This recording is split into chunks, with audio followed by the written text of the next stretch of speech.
Good morning, members, and welcome to this meeting of our renamed Wigtownshire Area Committee. I would let you know at this point that this Area Committee meeting will be live streamed on Teams and that a recording will be available online shortly after the finish of the meeting. Similar to the process now followed at full council, when considering motions and amendments which are substantive in nature, I will call a recess where necessary so that I may seek governance advice on competency. This is good practice in governance terms and will provide for governance to be able to collate and circulate the terms of said motion or amendment to members in order that they will have an opportunity to properly review it. I hope that this process makes matters more effective and I seek member support in implementing this. This morning we have Louise Church, Youth Councillor for Shrine on the Rins in attendance. Congratulations, Louise, on coming back to us. Before turning to the agenda, I'm sure we would all like to welcome Councillor Julie Curry to our first meeting of the Wigtownshire Area Committee. Welcome, Julie. Good to have you with us.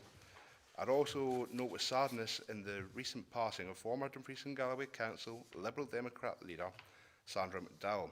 Sandra served as an elected member for Wigton from 1999 to 2012, making a significant contribution as chair of the Education Committee and the Mid-Galloway Area Committee.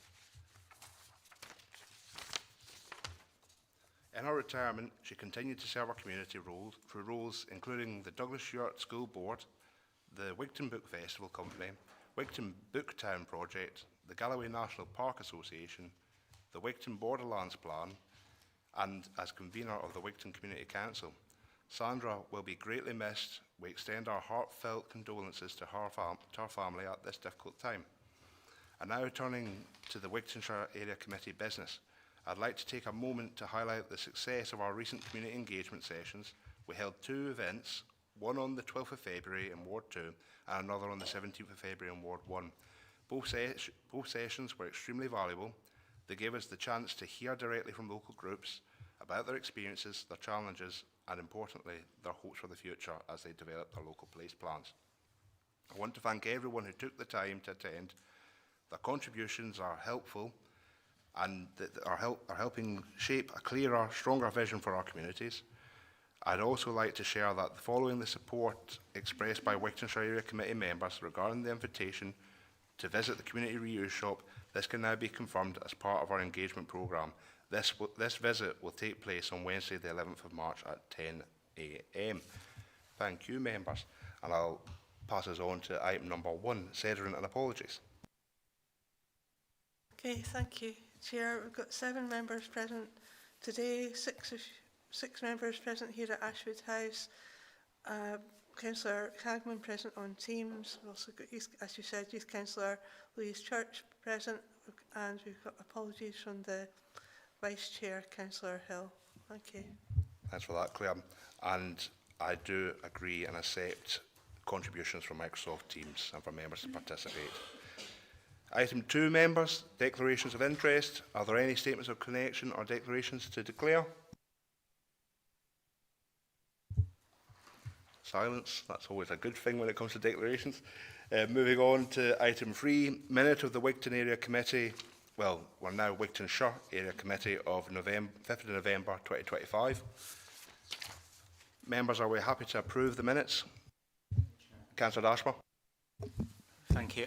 Yeah, I just want to also welcome the renaming of the committee to Wigtownshire, and I'm glad that members supported that. I do just want to, in terms of the minutes, pick up on the fact that not for the 5th of November, but it's not in these minutes, but the September meeting where we agreed the target measures, which we've got reports in front of us here today. So we've got reports for education, ECS, social work.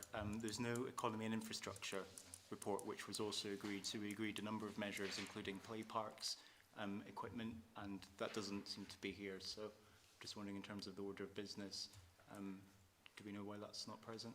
Thanks. There's a part in the speech further on, so there is that. Goes on to that. I'll wait with bated breath, Chair. We'll keep the bated breath, so we'll keep that. We'll move on to... Councillor Hagman's got... Oh, Councillor Hagman. Good morning, Chair. Morning, everyone. Yeah, no, thank you for this. Just in terms of the minutes, it's more a technical question. I'm quite happy to approve the minutes as they're printed. But can I ask why we've got one of the police plans in full printed as part of the minutes? Not both of them, just one. And it just seems quite an expense of resources to be including that level in the minutes. And just going forward, do we need to include the full appendices as part of the minute? Just as I say, it's a massive document, and it's a great document, and so good that we should be seeing it twice. But you know, just in terms of governance and continuity, because the Kirkmaiden Police plan's there twice, but the Isle of Whithorn one isn't there. So yeah, just continuity, governance question, really. Thanks. Claire. Yes, thank you, Chair. It was mentioned at 6.2 of the minute. There was an amendment at the meeting, and that's why it's included in full with the minute, just for good governance and transparency purposes. Thank you. Are we content with that response, Councillor Hagman? Yeah, I'm not sure if it's particularly necessarily, but I mean, if governance say it's good governance, then I'm not going to go against governance on that one. But yeah, from a printing cost, it seems quite excessive. Thanks. I've had it whispered in my ear that it will be changing in the future anyway after the budget, so we'll hopefully save some trees and some money at that point. So, members, on to item number 4, Scottish Fire and Rescue Services Wigtownshire Area Performance Report, 2025 to 2026, Quarter 1 and 2, report by the Head of Thriving Communities. The report we are being asked to consider today is the Scottish Fire and Rescue Performance Report. As always, it provides a thorough and detailed set of information for us to review, and we acknowledge and appreciate the service's continued commitment to do so. We have the Station Commander David Moffat and Watch Commander Tony Reid from the Scottish Fire and Rescue Service here to answer any questions. Can I welcome them up to the hot seat just over there?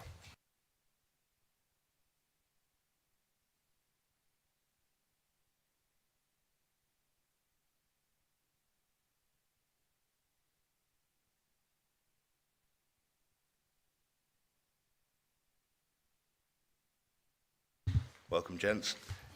Welcome to you both. Is there anything to add to the report before I open it to the floor to members?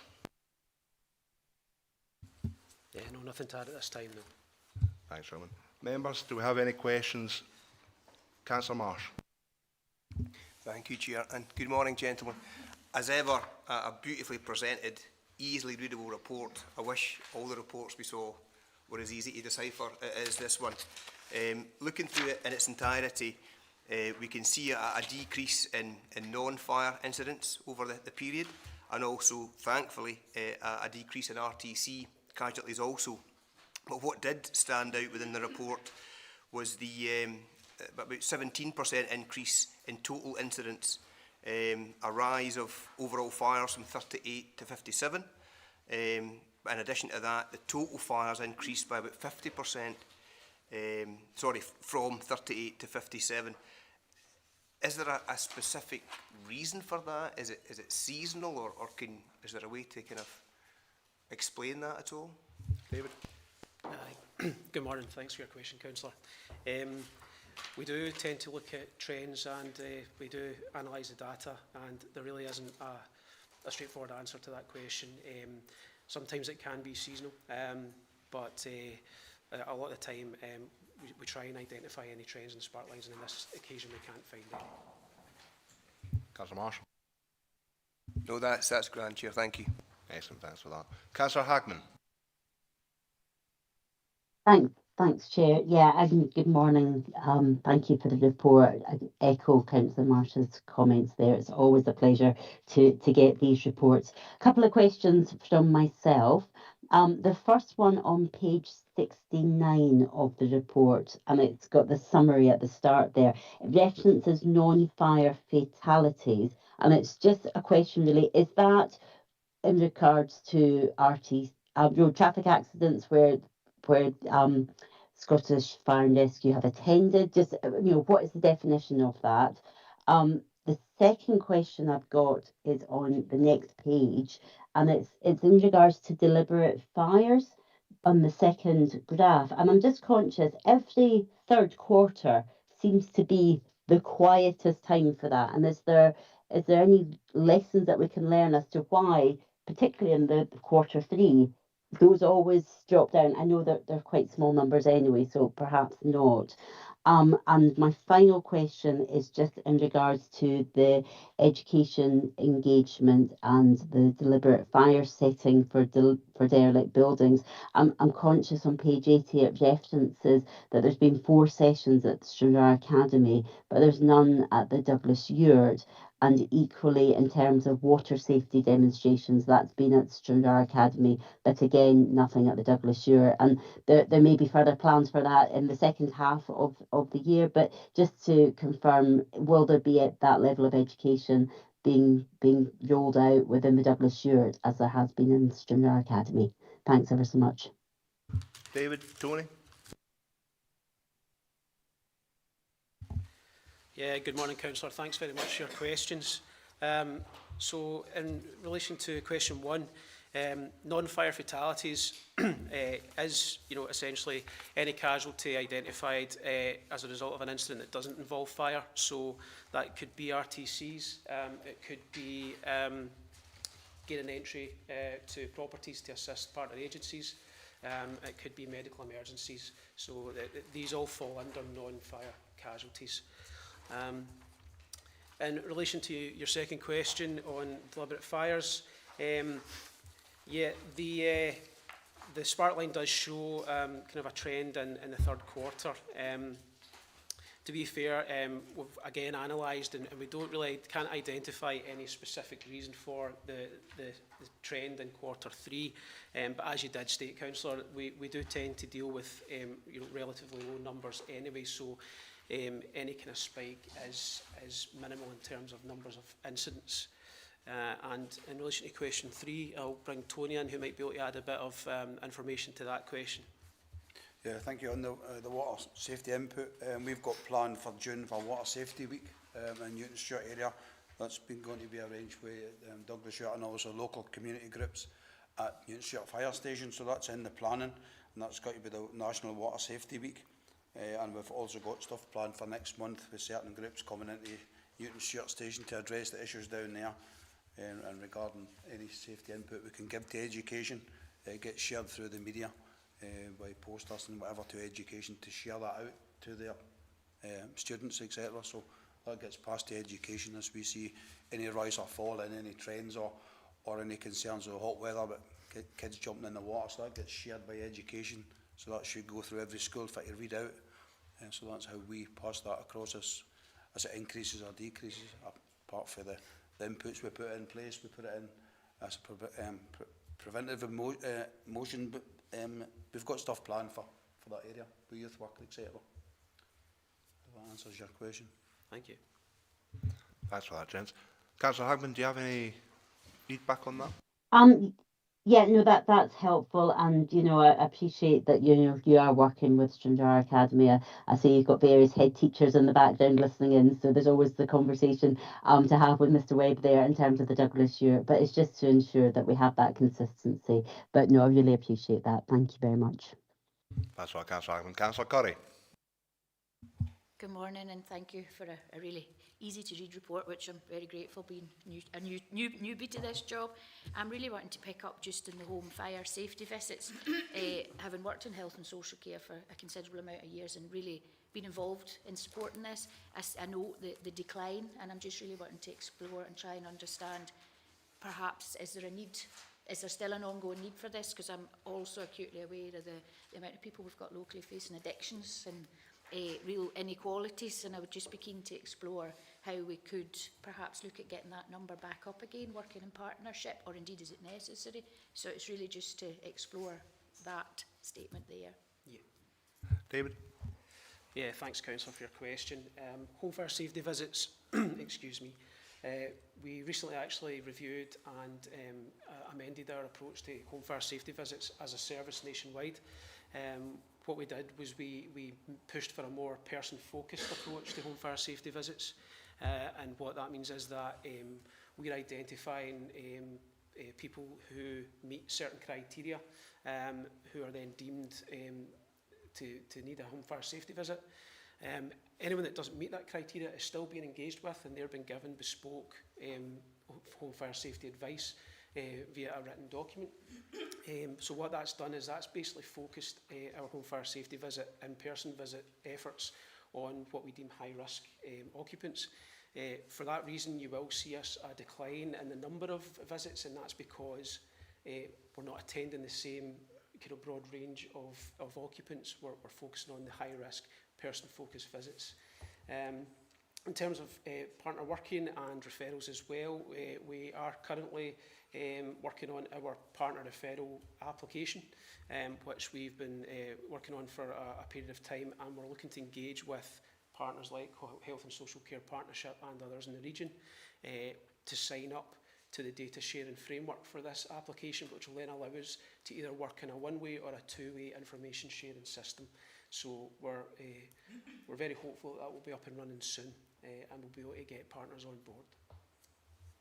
Thanks for that, David. You're right, Councillor Curry, the reporting mechanisms are very good. Something that maybe the Health and Social Care Partnership could take a look at. But have you got a comeback? Thank you for that, and I kind of wondered about that, but I'm also keen to maybe dig a wee bit deeper, because you mentioned regional partnerships. What does that look like locally?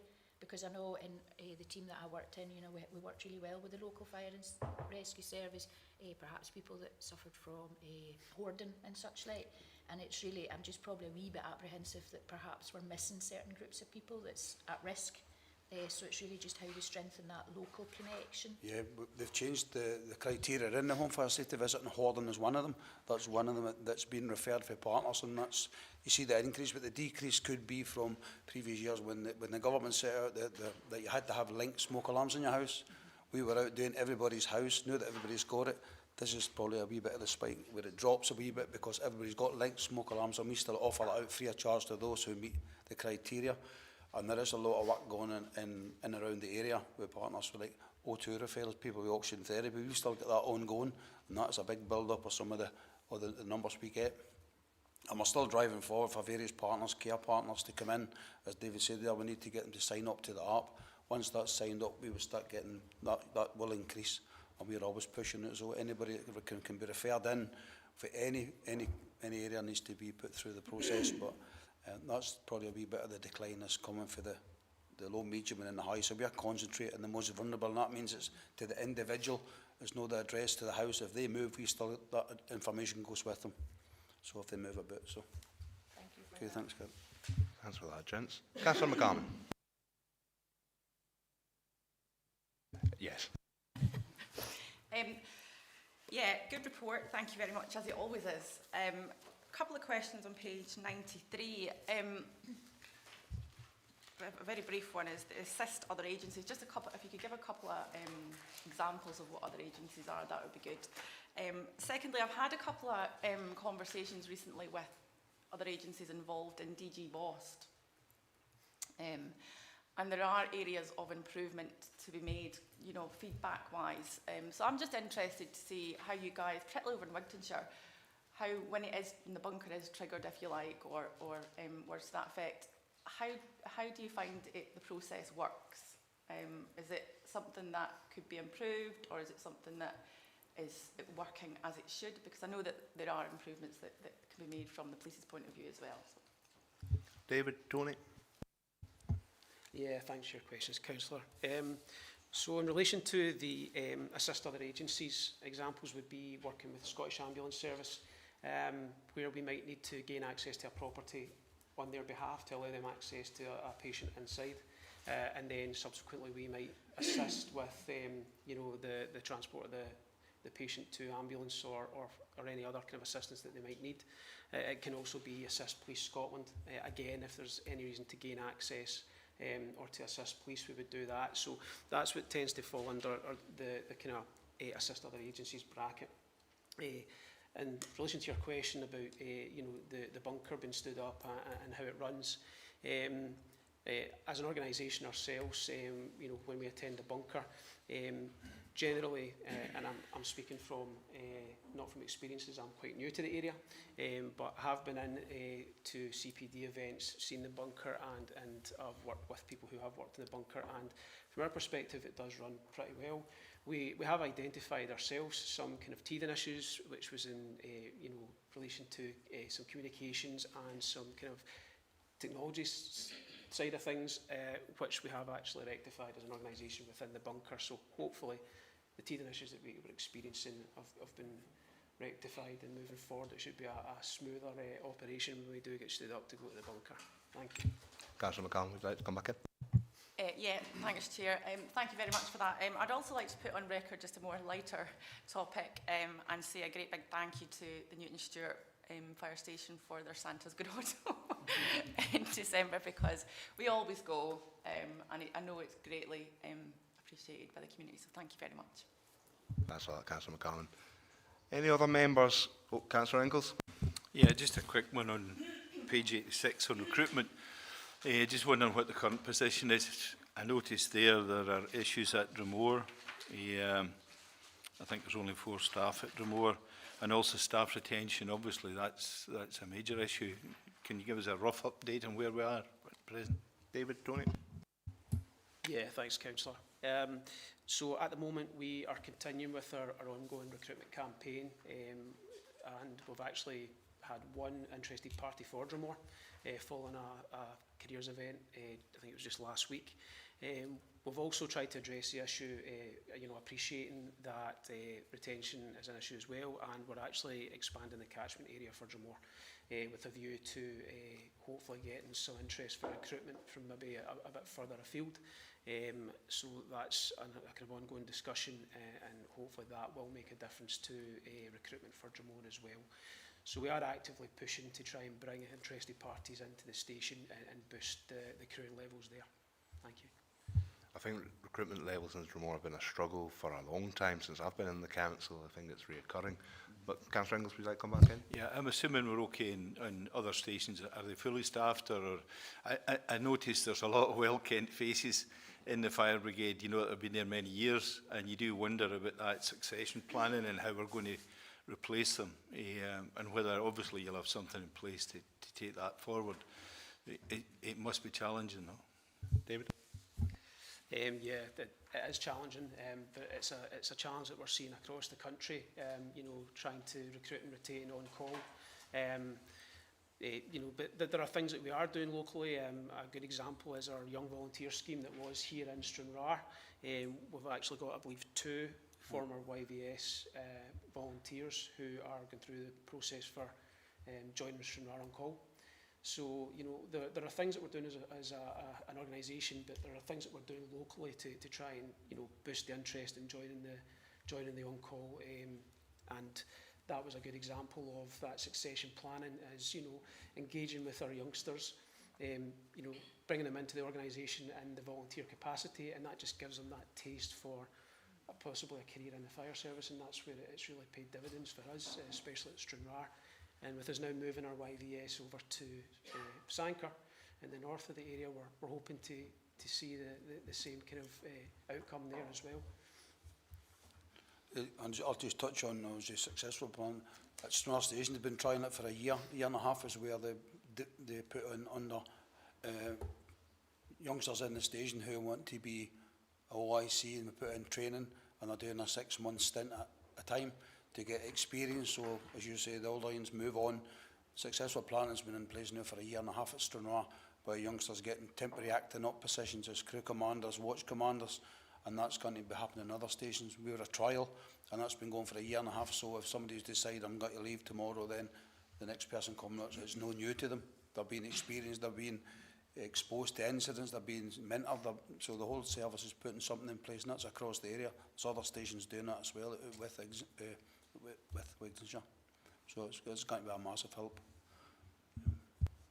Thanks for that, gents. Councillor Inglis, have you got anything to come back on? I think it just must be really challenging, because in years gone by, firms in towns like Newton Stewart and Stranraer employed a lot of people. So one or two guys or people who volunteered to be a firefighter, you know, weren't really missed for an afternoon or a day or whatever it may be. But there's so many people now self-employed, you know, that it's really difficult for them, you know. So I don't envy you the challenge that you've got, you know, and really appreciate the work you do. Thank you. So members, with no more questions, I'm going to move to the recommendations. We've scrutinised the performance and we've looked over the documents, we've asked questions. Are we happy to agree the recommendation? Yep, agree. Thanks, gentlemen. You can take your leave of the hot seat and enjoy the rest of the afternoon, well, the rest of the morning, hopefully. Thank you.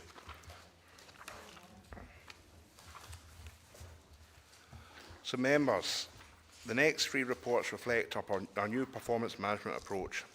I hope you're keeping your breath held here, Councillor Ashworth. As agreed at this committee on the 3rd of September 2025. This new approach enables us as an area committee to review and scrutinise the performance of the success measures and projects we have agreed to monitor. These reports include quantitative data and qualitative insights, highlighting progress, challenges and emerging trends in the Wigtownshire Area Committee. This is the first time we've been presented performance reports in this way, and I'm sure our directorates will continue to develop how they share the detailed information we've requested. We are advised the Economy and Infrastructure Directorate intend to bring their performance information area committees in May and November, which we'll be keen to see, and I think that Councillor Dashborough, you'll probably want to come in on that. I'll let you come in now before I move on to the item. I suppose the question which springs to mind is, you stated when it's coming, but you've not stated why it's not here. And I assume that's just because of officer capacity. We do know that it is quite a stretched department, so I assume that's probably the reason. Do we have an answer, Ingrid, or anyone online? Thanks, Chair. I don't have a definitive answer, but I assume it is exactly as Councillor Dasher has described. Thank you. Thanks for that. I thought we'd better clear that up before we go on to item number 5. Education, skills and community well-being. Oh, Councillor Hagman. Yeah, thanks, Chair. It's just on that, on the sort of process that has been agreed, if I can come in on that one. I appreciate that the success measures were agreed, I think, in September.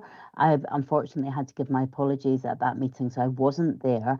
But how long were they agreed for? Was that for a year? Was it for 6 months? Will they be reviewed? I'm just very conscious, and if we take the example for audit, risk and scrutiny, it's for the committee members to determine which areas we would like to have internal audits focusing on.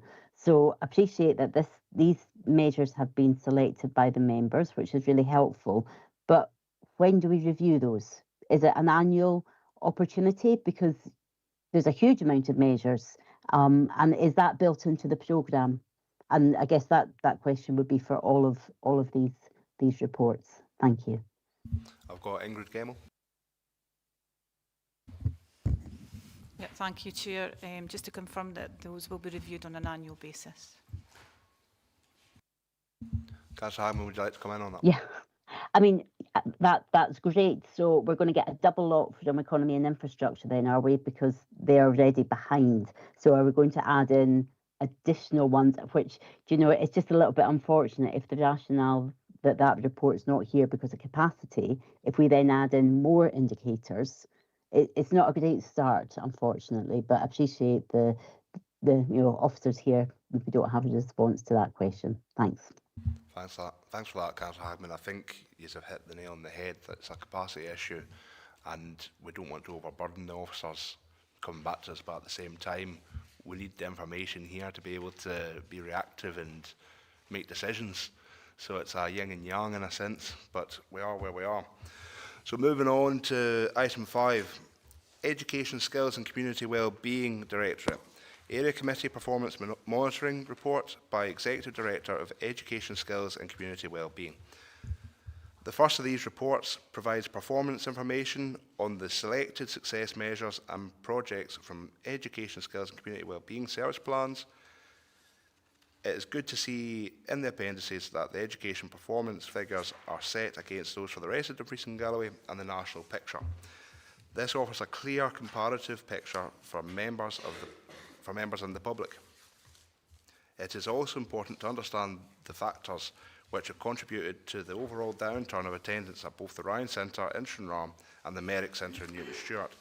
And congratulations are due to the Active Lives Pathway initiative, which was awarded the Campbell Christie Public Service Reform Award at the Scottish Public Service Reform Awards on the 3rd of December 2025. Lee Seaton, Karen Bryden, Jamie Farker, Head Teacher of Stranraer Academy, and George Webb, Head Teacher of Douglas Stewart, are available to answer questions. I'll bring them to the floor and bring them to the hot seat if you'd like to come up, gents. Oh, I've had a note that we've got Alison Chambers instead of Karen Ann Bryden today. Thank you.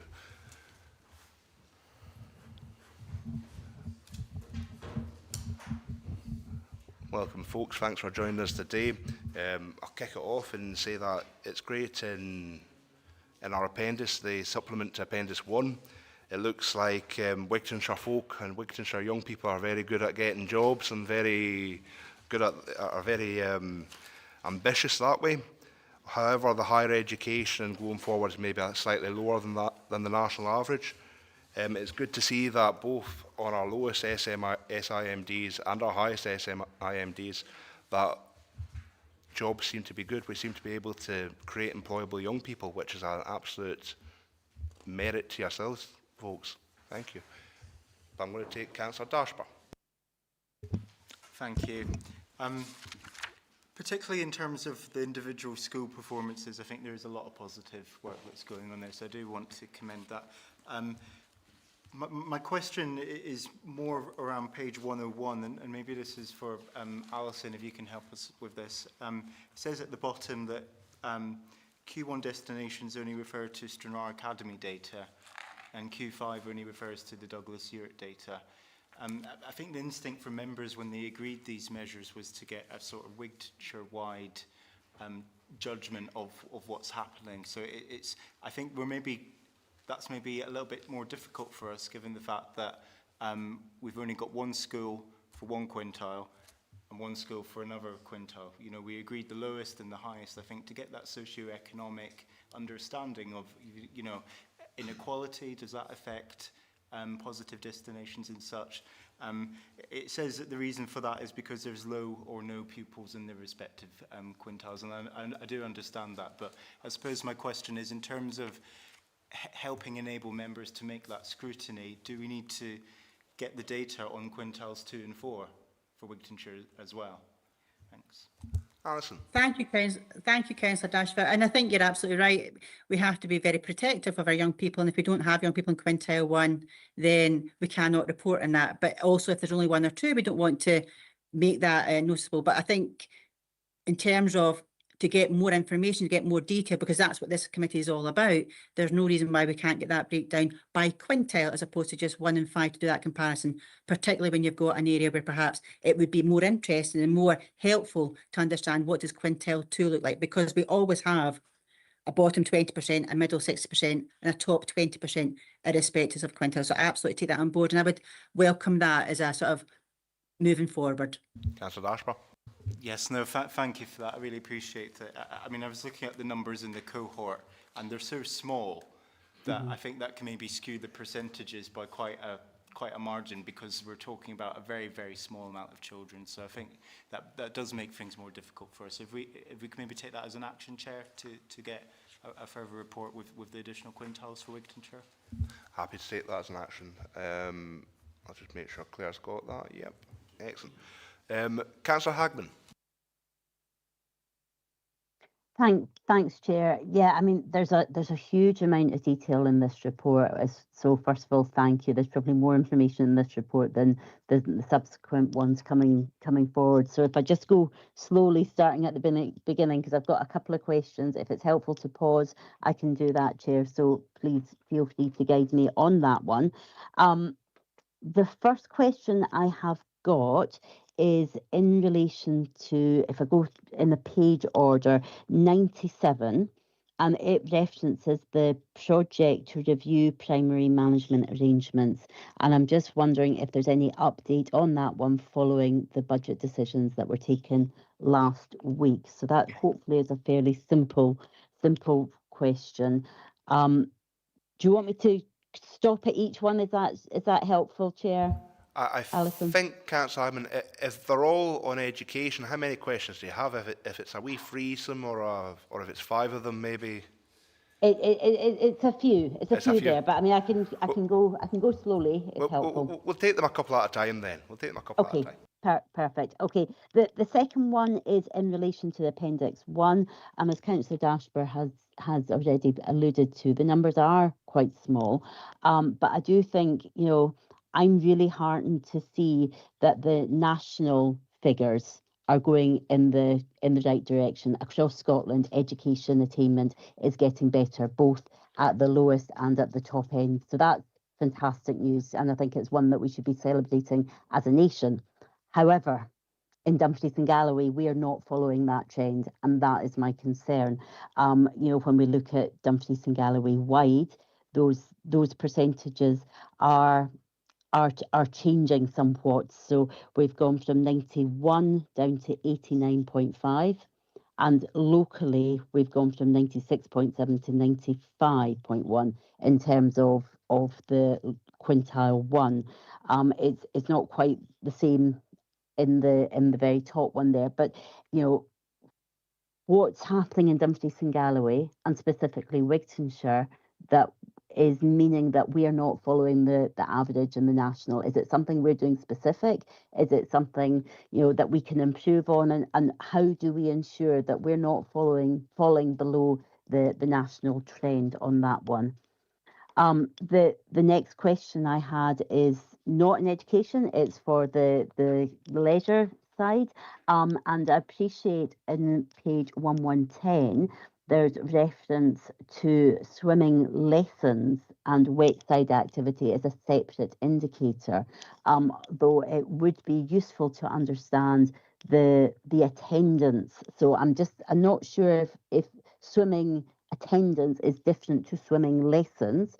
And again, I think that's one, maybe it's for future, but I'm conscious, you know, Scottish Government have announced free swimming lessons for all young people. And how do we monitor that locally to ensure that our young people are getting access to these national initiatives? And we don't fall behind on that one.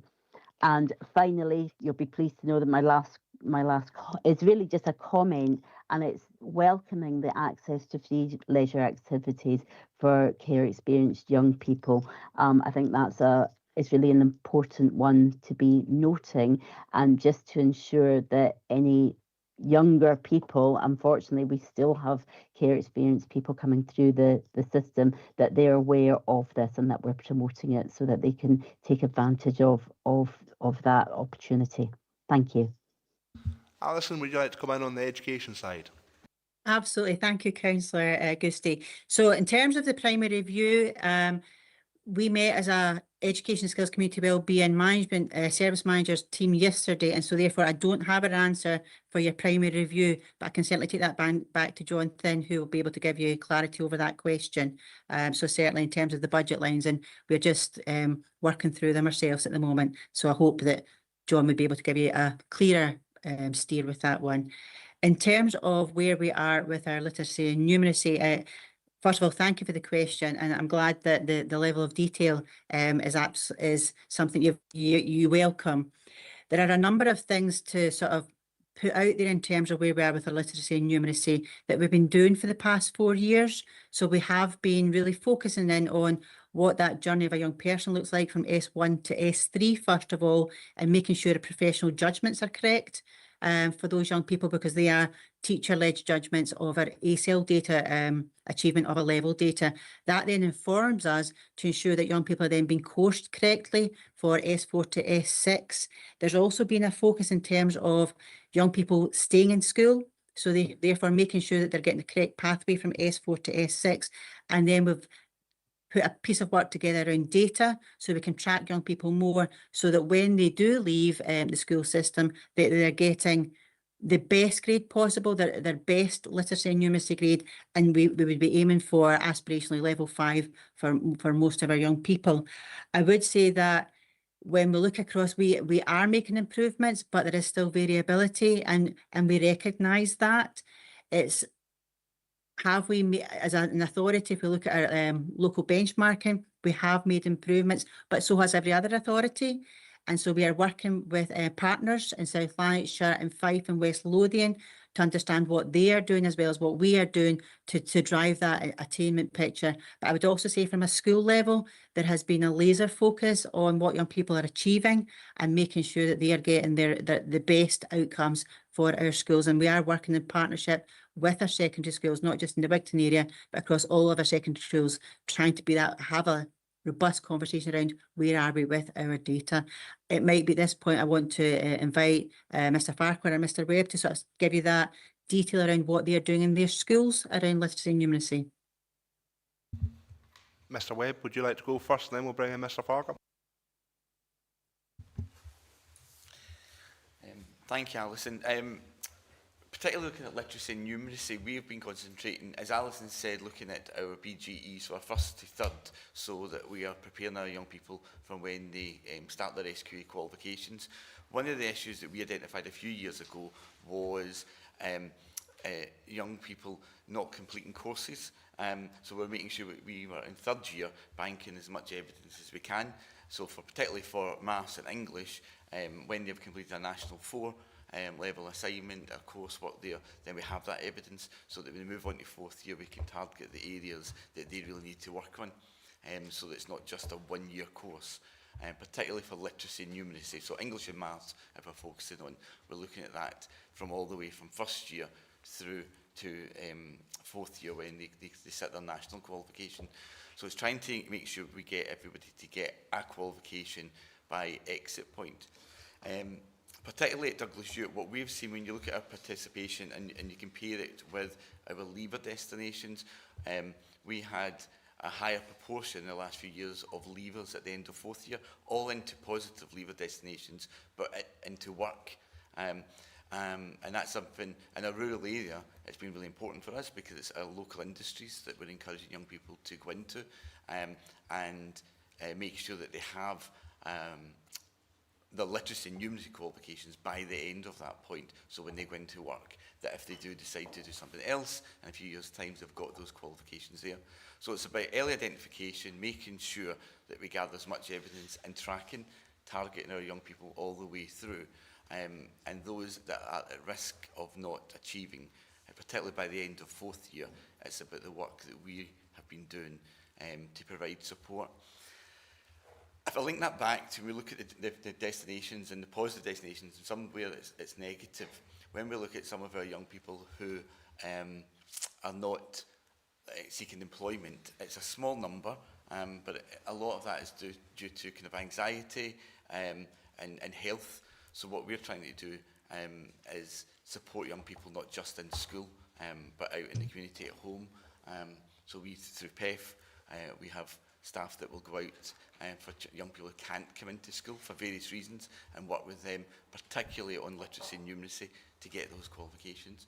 So we're trying to track, and our target's got 100%.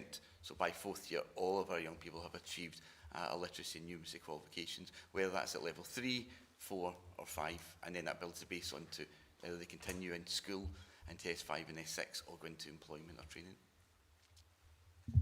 Thank you for that, Mr. Webb. Mr. Farquhar. Thank you, councillors. At Stranraer Academy, in relation to literacy and numeracy, we've seen significant year-on-year improvement for the last 3 years.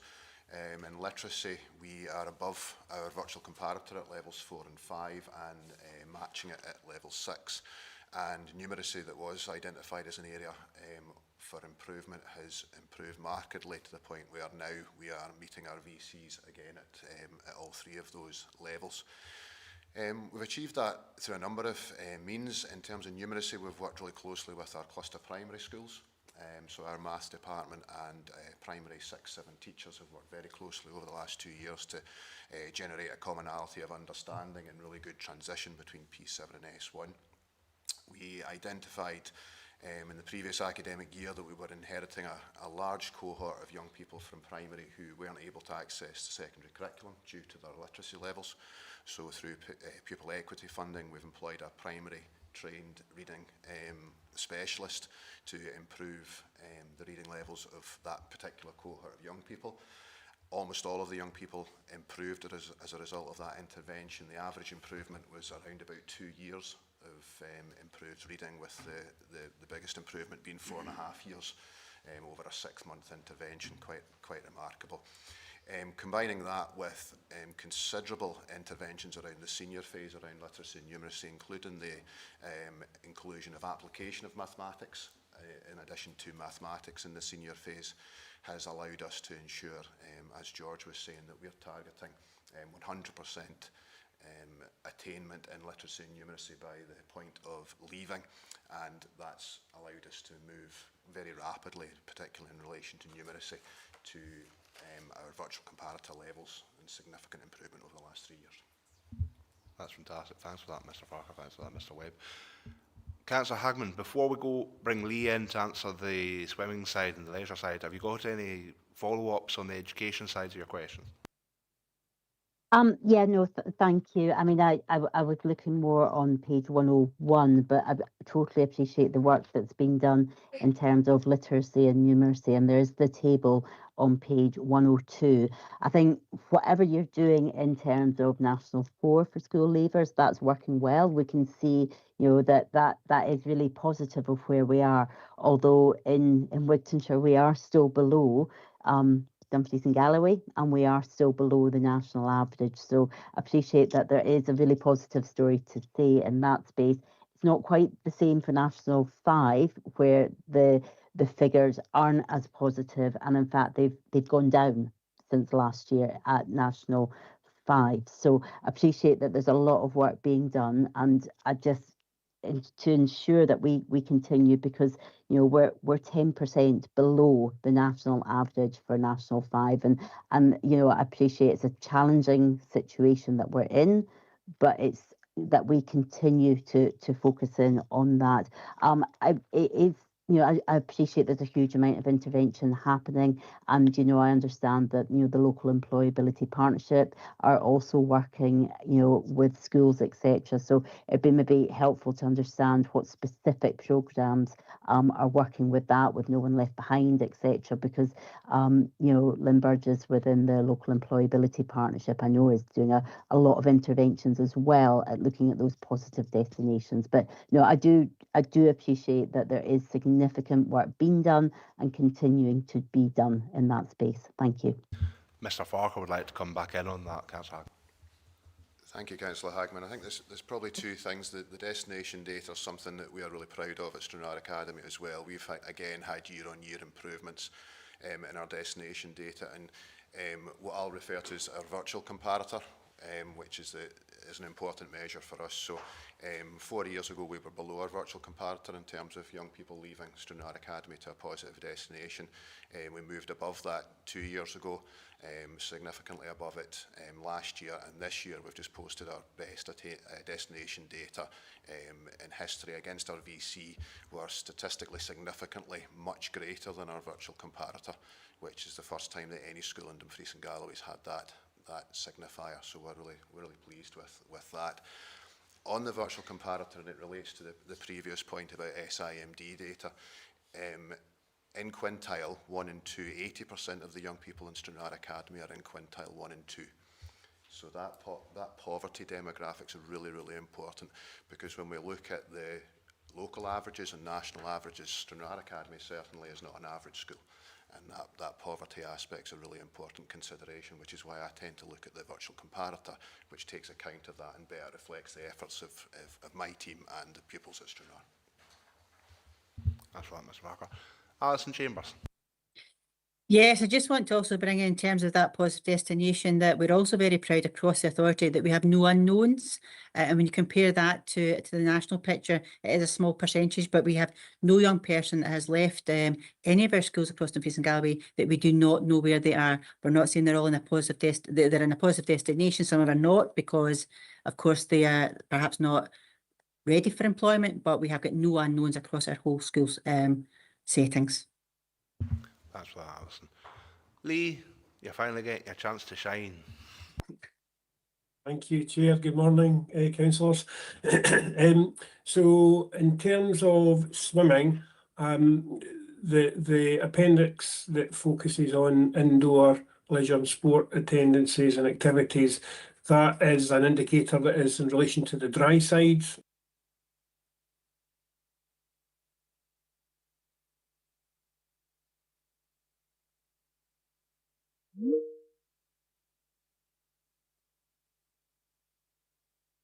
Dropped out in the... Sorry, are you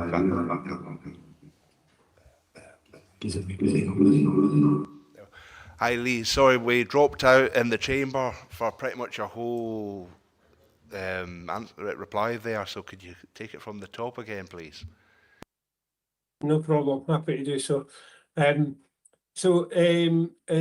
terms of the question about swimming, the information that's in the pack before members today is focused on dry side because that was the indicator that was chosen by members. So there's detail on our dry side activities within Wigtownshire facilities. However, in terms of answering Councillor Hagman's question about swimming, we have a separate indicator that we report to members regionally that deals with swimming lessons, swimming attendances, all wrapped up as a public swimming figure. I had a specific question there about the announcement from Scottish Government of additional funding for primary school swimming.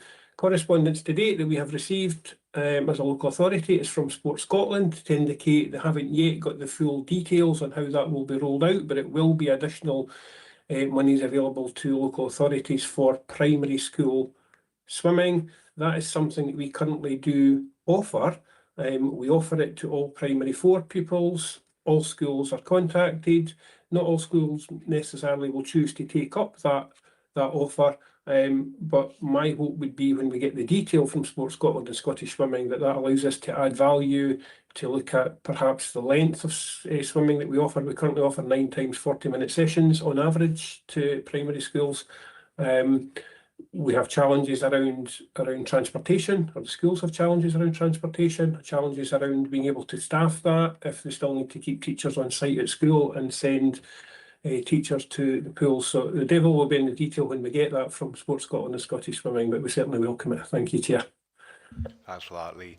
Councillor Hagman, would you like to come back on that?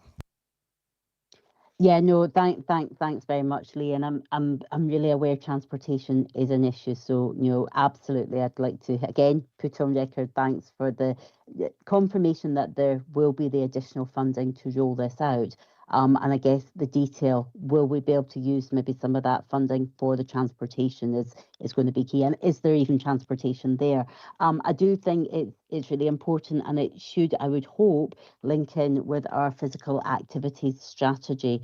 Again, I appreciate the physical activity strategy, I don't think had been launched when we picked our key points to focus in on. But again, I've maybe just put on record that it'd be useful to maybe keep an eye on that for the future, because, it's a huge piece of work, and it's really positive work in terms of health prevention and ensuring, everybody in our community is supported. But no, really appreciate that. Thanks very much, Chair. I think that's me for now. You'll be pleased to know. Thank you. No, it's always fine. It's always good to scrutinise, Councillor Hagman. Councillor Curry. Hello, thank you for this report. It's really useful. I keep saying it as a newbie, but I am a newbie. So the page I'm wanting to kind of review is page 107. I don't know if that'll be you, Lee. in and around the referrals with regards from health and social care regards to social prescribing. And I say that term with great reluctance because as a health and social care worker, I never liked it because the prescribing connotation still presents as quite a medical approach, but that's another story. I'm looking at the performance information. Is that performance information, just I need a wee bit of help, is that performance information in the box from Dumfries and Galloway? Or I would be keen to see a breakdown of that performance information from Ward 1 and 2 in line with home teams. You know, how these referrals are actually looking, because I know the additional information below is the 16-week free gym pace. There's numbers there which are specific to the Wigtownshire area, but I would just be keen to see what that actually looks like with regards to Ward 1, Ward 2, which both host a home team in each area, and also keen to understand, because 16 weeks is quite a long time to sign up for if you're maybe just not feeling too motivated or spectacular. What is the completion rate of these sessions? And also picking up in the wording above that is for inactive adults, because I know locally we've got a lot of the issues coming to me are from the intellectual disabilities team, people facing addictions, poor mental health. So how is this data being recorded to reflect the kind of true need of what's required locally? I know it is asking for a kind of whole layer, but I'd be really keen to see how that could be expanded in this report. And also with regards to the referral pathway, from health professionals referring or signing to community programmes that are based on their motivation and confidence levels. What are we actually doing about that bit? Because we're all aware if you're unwell or facing complex issues, the motivation and confidence level is the biggest problem to accessing these services. So how are we actually supporting people, or who is supporting people to get over the brow of the hill, basically, to engage? So I know there's a lot of questions in there, but it's just how can we maybe reflect that better moving forward, because we are aware that the medical model is absorbing so many community issues, and how we actually are truly empowering people to kind of take charge of their own health. So it's just how that could maybe be better reflected moving forward. Thank you. Lee. Thank you, Chair. Thank you, Councillor Curry. Right, so a lot of detail in that one. So if I can begin with first of all, refer back to Councillor Hagman's point about physical activity strategy. This active life pathway is one absolutely key part of our wider physical activity strategy. It's much wider than just the active life pathway, but it is a significant contributor to it, because it is all about prevention. That is the whole purpose of the active life pathway, is to prevent members of our community reaching the point where they are in physical crisis and needing prescription drugs and support and care packages. The specific question in terms of the appendix that you're referring to, so you're correct, and thank you for giving me this in. The table that is presented there is the regional information, and apologies, councillors, if that's not clear. The Wigtownshire information is in the bullets that are underneath it in terms of how that is broken down. So the table shows you 2 previous full years and for the region, and shows you the 6 months to date for this year for the region. The Wigtownshire figures are then bulleted underneath.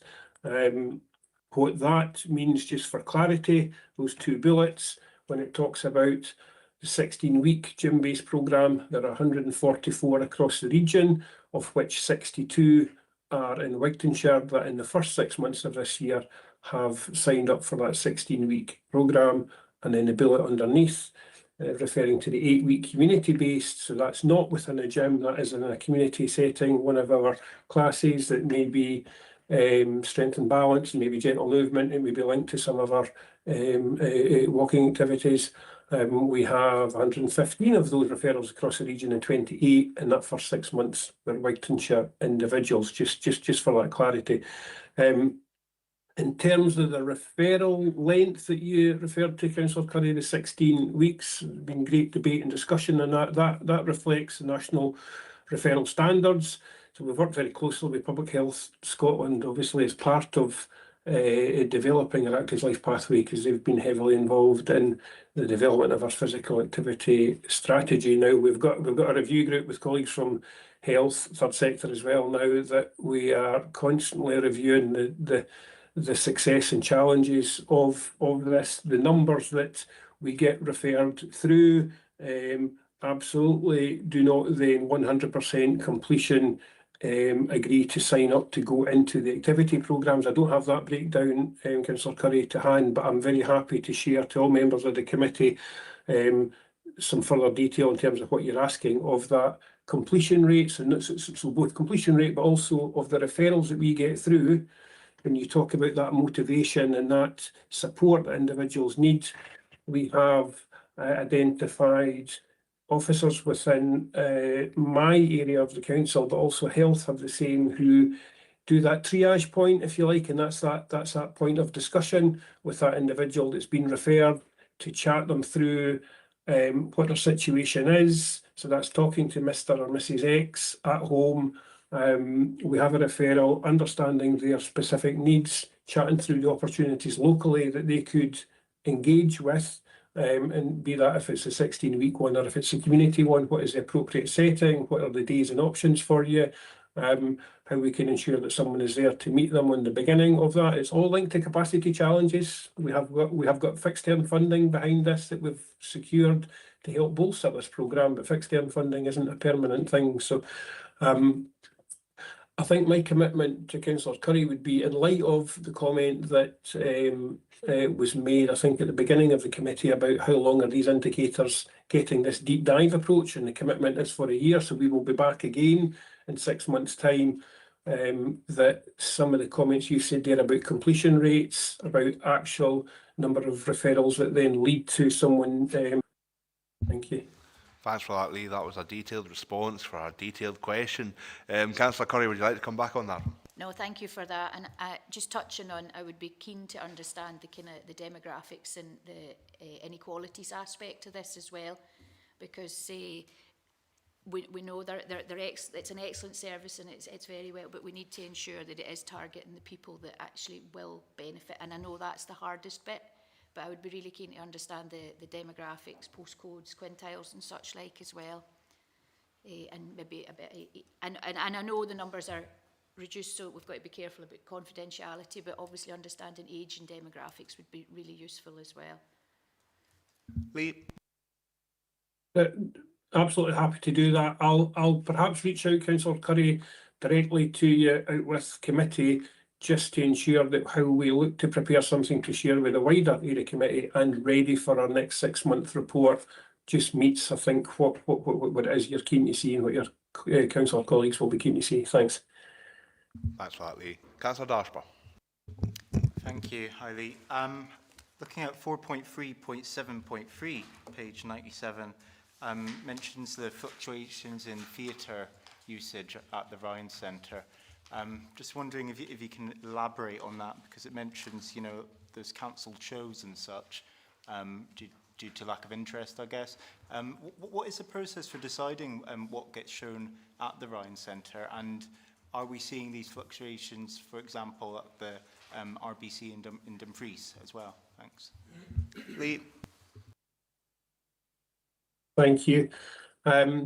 So in terms of the process, so we have a film officer, part-time film officer within the west of the region that focuses on the Ryan Centre cinema and theatre productions. Now we have direct contact that comes to us from promoters. We have our database of promoters that we worked with in the past, but equally there is a reach out across the network from us to seek to try and attract acts to come to this particular area. When there's a decision that has been made to not go ahead with a show, that is generally in discussion with the promoter and may often be from their side in terms of the level of sales and the viability of the show to go ahead.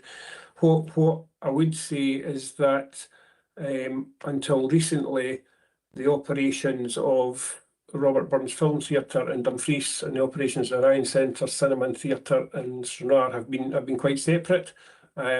We have moved the management and support for the cinema and theatre at the Ryan Centre under the same team as the Robert Burns Film Theatre, so that they come together now as a grouping and look at sort of contacts we have with promoters and providers with the Robert Burns Film Theatre to try and see if we can get a bit more economies of scale or a little bit of support between the two. So that's something that's new for us that we hope is going to lead to some additional opportunities. And forgive me, Councillor Dashford, your second part of your question was?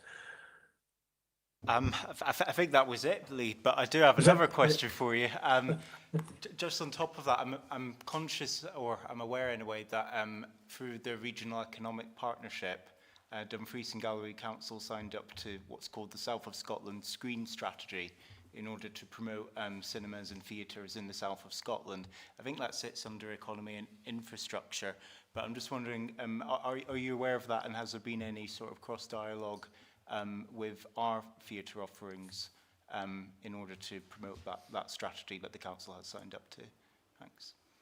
Lee.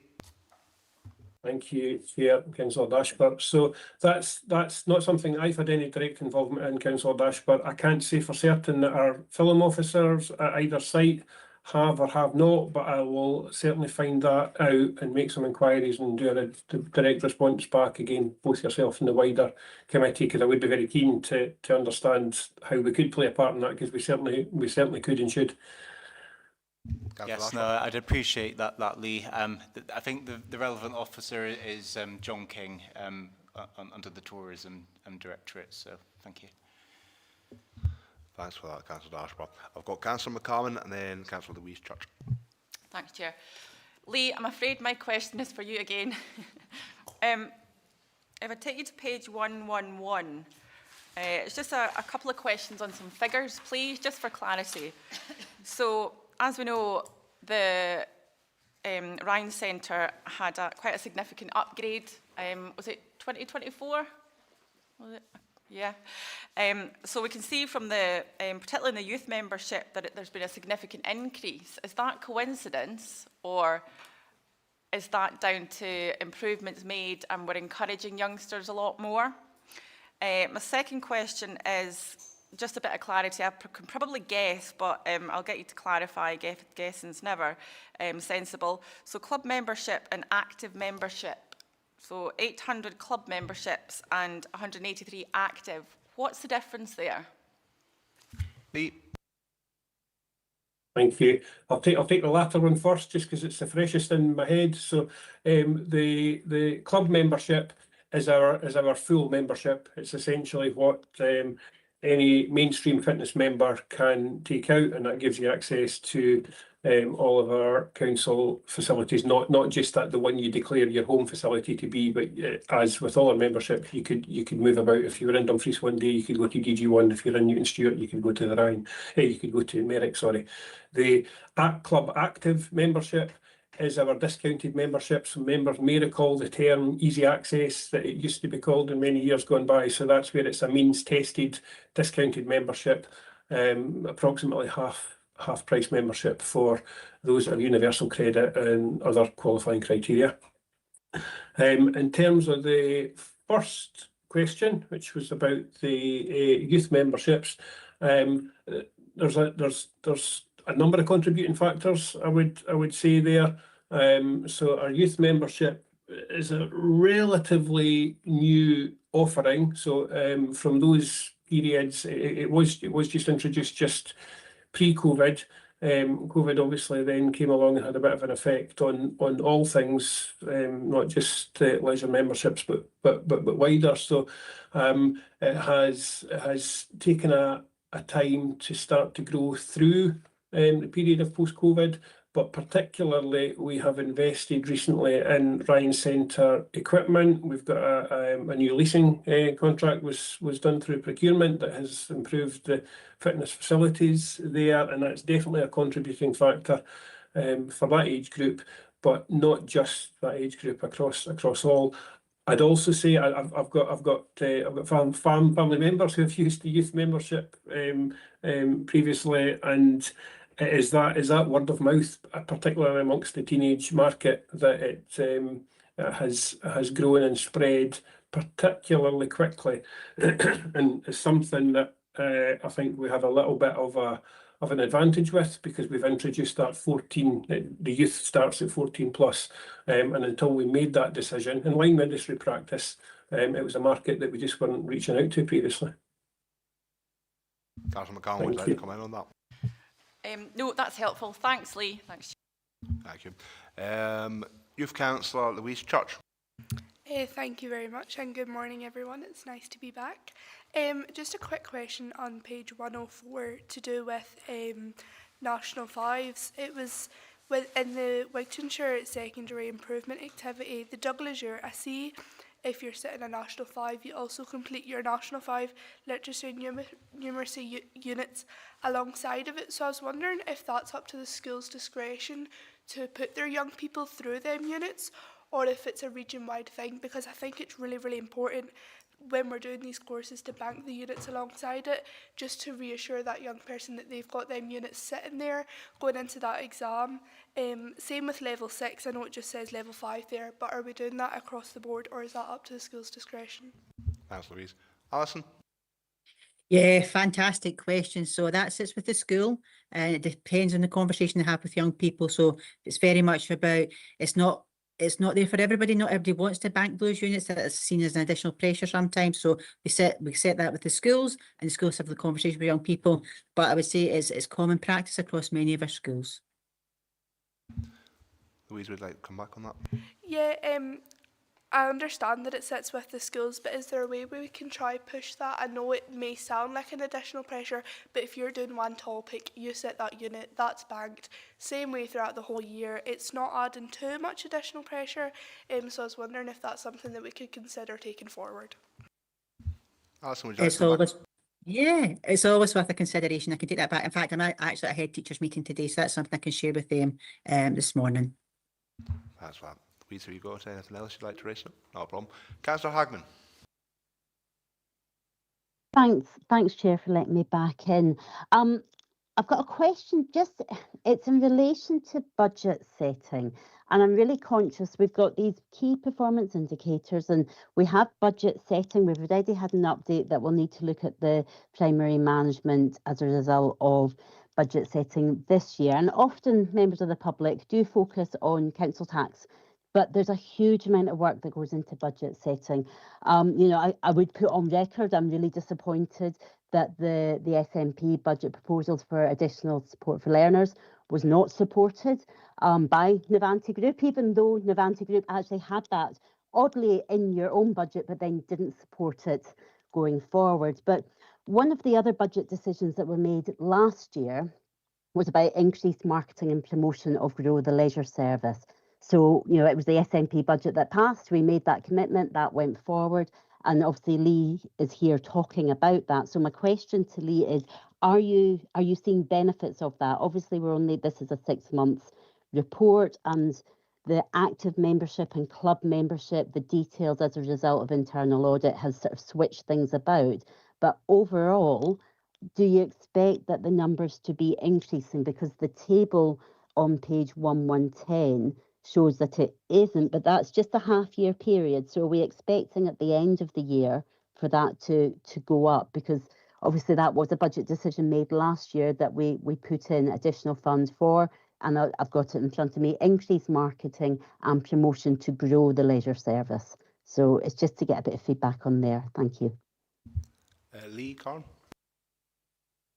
Thank you, Chair, Councillor Hagman. So, in that specific example, Councillor Hagman, you're absolutely correct. It was the brave decision to seek to spend money on increased marketing and promotion, and indeed a part-time position to lead and drive that, as you would have in the public sector, with a view that would generate additional income to offset not only the costing of that individual part-time member of staff, but to then further enhance the income that has came in. So I am still confident that we're going to be on track for that. The reason I say that initially is that our first attempt to recruit to that position we thought was successful. Unfortunately, as happens sometimes in the recruitment world, that candidate stepped away at the late stage. So we have just completed a second recruitment process and have a candidate identified and will be starting with us very soon. In the interim period, we've been doing some direct marketing and comms in the absence of that person to try. So even without that dedicated role, we've managed to sustain quite a strong position, I'd say, for our memberships. Just now, I'm really keen to look at opportunities round about corporate packages, corporate memberships and such like, directly with businesses, looking at that health and wellbeing angle, that they can offer wider staffing, as well as a normal promotion and as you would see, member retention. If you've ever signed up to a private member fitness provider at any point in time, you will have regular contact and interaction. That's not something we have the capacity to be doing to the degree that we could for the benefit of our income. And if we get that income in, it allows us to then grow some of those other areas we've spoken about of great importance, active life pathway and such like. Thank you. Councillor Hagman, would you like to come back in? No, that's helpful to understand and to know that that post is still being actively pursued. So no, appreciate that. Thank you, Lee. Thanks for that, Councillor Hagman. What I would say, though, in your political comments, is that the Navanti Group budget was going to invest millions into the young people of Debris and Galloway. The SNP proposal, we were head above the SNP proposals at last week's budget with our commitment to young people in Debris and Galloway and in Wigtownshire. Members, do we have any more comments? Councillor Marsh. Thank you, Chair. I just want to take it back to the education element, please.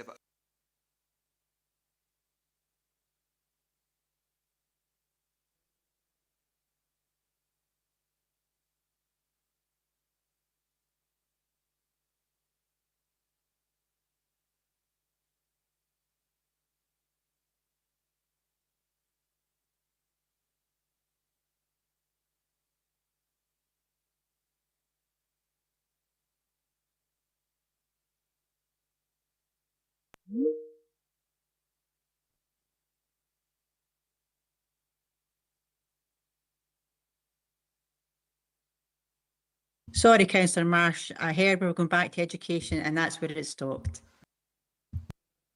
Not a problem, Alison. I'll bring Councillor Marsh back in. Sorry for dropping out again, members. Thank you, Chair. Yep. It was just in relation to page 102, where we see the two tables in regard to literacy and numeracy at National 4 and National 5 level. Why do we see the disparity? Obviously, there has been an immense amount of work done to raise that attainment figure.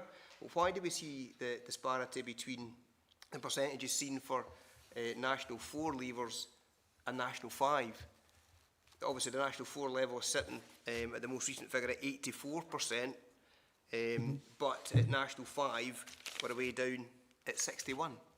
Is that explainable, or is there a particular reason for that? I would assume that we would have been at least up around that same figure at the higher qualification as opposed to the lower one. I've got George Webland to come in first, I think, and then I think maybe yourself, Alison, or you happy for George to I'll wait to see what George says and then I might not need to say anything. I think part of that, if you're looking at, for leavers, obviously S4 leavers, it may be the pathway that they are leaving to go on, so the qualification and the courses that they have picked. So we're just in the process right now of doing our option processes for all our year groups going through, but we're looking at some young people who that'll be either a college pathway straight away from after S4 or into employment, and the type of courses they do maybe at a level 4 is what they're wanting to achieve, whereas if somebody's in a level 5, the pathway then maybe going to the level 6 onto higher there. So it's looking at the different kind of pathways that are there for some of the young people. So we're kind of looking at it as the whole year group, and it's not that idea of, you know, where we used to do is kind of everybody trying to get to do the same courses, the same qualifications. It's we're giving a mixture of courses and different pathways. If I might just piggyback on that, councillors, I think part of that is reflective of the overarching literacy and numeracy attainment in schools. So approximately approximately, well, over 80% of our young people will achieve a National 5 qualification in English, which attaches itself to the literacy qualification. That numeracy maths figure will be far lower. So then we probably get into a conversation actually of root and branch about how well young people are progressing in numeracy right through primary, through the BGE and secondary schools and onto the senior phase.